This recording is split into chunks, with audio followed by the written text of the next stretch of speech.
السلام علیکم ورحمۃ اللہ وبرکاتہ۔ الحمد للہ رب العالمین والعاقبۃ للمتقین والصلاة والسلام علی اشرف الانبیاء والمرسلین نبینا محمد وعلی آلہ وصحبہ اجمعین وبعد۔ فقال اللہ عز وجل اعوذ باللہ من الشیطان الرجیم فإذا جاءت الصاخة يوم يفر المرء من أخيه وأمه وأبيه وصاحبته وبنيه لكل امرئ منهم يومئذ شأن يغنيه۔ 30واں پارہ سورہ عبس کی آیت نمبر 33 سے 37 تک کئی آیات ابھی آپ کے سامنے پڑھی گئی ہیں، جس میں اللہ رب العالمین نے قیامت اور قیامت کی ہولناکی کا تذکرہ کیا ہے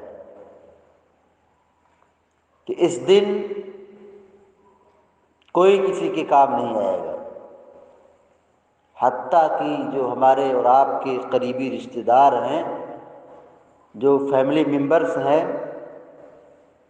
گھر کے افراد ہیں، وہ بھی کام نہیں آئیں گے۔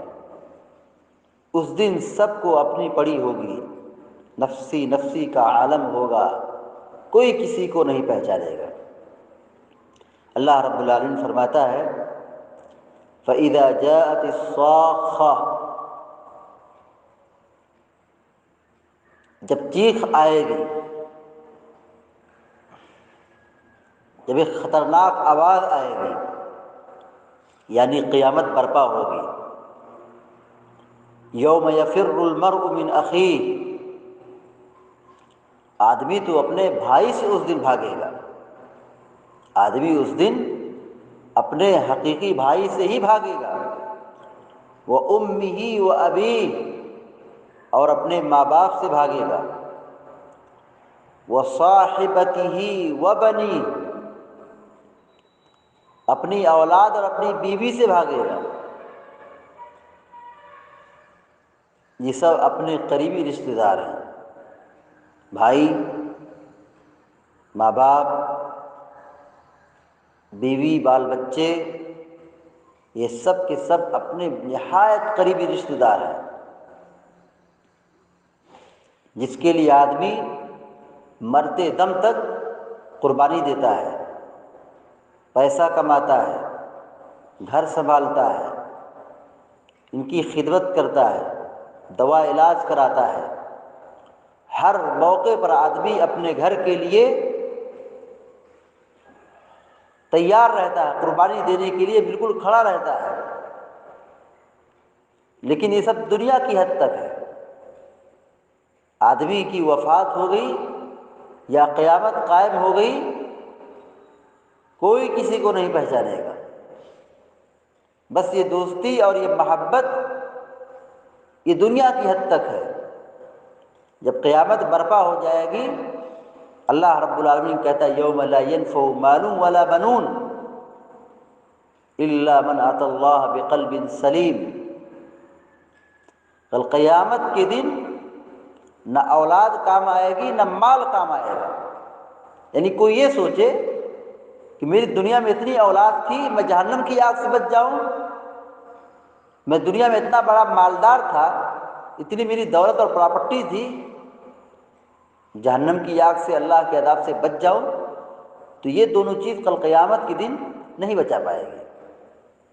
تو یہی اللہ رب العالمین سورہ عبس کے اندر اخیر میں بات بیان فرمائی ہے کہ اس دن اپنے قریبی رشتہ دار، جان پہچان کے لوگ، اپنے گھر کے لوگ، بھائی بہن ہو، ماں باپ ہو، والدین ہو، بال بچے ہوں، بیوی ہو، ہر آدمی ان لوگوں کو دیکھ کر کے فرار ہو جائے گا، بھاگ جائے گا۔ کیوں بھاگے گا؟ لِكُلِّ امْرِئٍ مِّنْهُمْ يَوْمَئِذٍ شَأْنٌ يُغْنِيهِ، کیونکہ اس دن ہر ایک کو اپنی پڑی ہوگی، اس دن سب کو اپنی پڑی ہوگی، ایک ایسی شان ہوگی جن کو بے نیاز کر دے گی، کوئی کسی کے کام نہیں آئے گا، کوئی کسی کو پہچان نہیں سکے گا، سب فرار اختیار کریں گے، بھاگ جائیں گے۔ تو اس دن کے آنے سے پہلے ہم سب کو، آپ سب کو اور سارے مسلمانوں کو چاہیے کہ تیاری کریں، اچھا عمل کریں، گناہوں سے بچیں، ہمیشہ اپنے دل و دماغ میں اس چیز کو بسا کر رکھیں کہ قیامت قائم ہوگی، ہم کو اپنے کیے ہوئے کا حساب و کتاب دینا ہے۔ ہر شخص کو اپنے کیے ہوئے کا حساب و کتاب دینا، ہم کہیں بچ کے بھاگ نہیں سکتے۔ ایک لقمہ اگر حرام کا کھایا ہے، چھین کے کھایا ہے، ہڑپ کے کھایا ہے، ایک انچ اگر ہم نے زمین کسی کی دبا لی ہے، ہتھیا لی ہے، ناجائز قبضہ کیا ہے، ظلم کیا ہے، تو بچ نہیں سکتے۔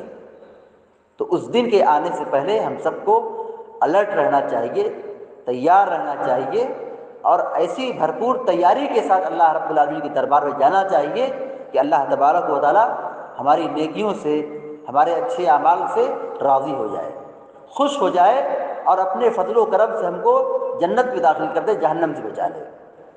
اور ایسے عمل قطعاً نہیں کرنا چاہیے کہ جس سے اللہ تعالیٰ کا غضب نازل ہوتا ہے، اللہ تعالیٰ ناراض ہوتا ہے، اور جس کی وجہ سے اللہ تبارک و تعالیٰ جہنم رسید کر دیتا ہے۔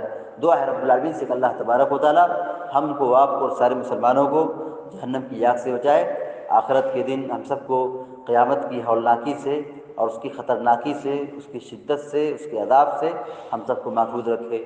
دعا ہے رب العالمین سے کہ اللہ تعالیٰ ہم سب کو علم نافع عطا فرمائے، عمل صالح کی توفیق عطا فرمائے، آمین یا رب العالمین۔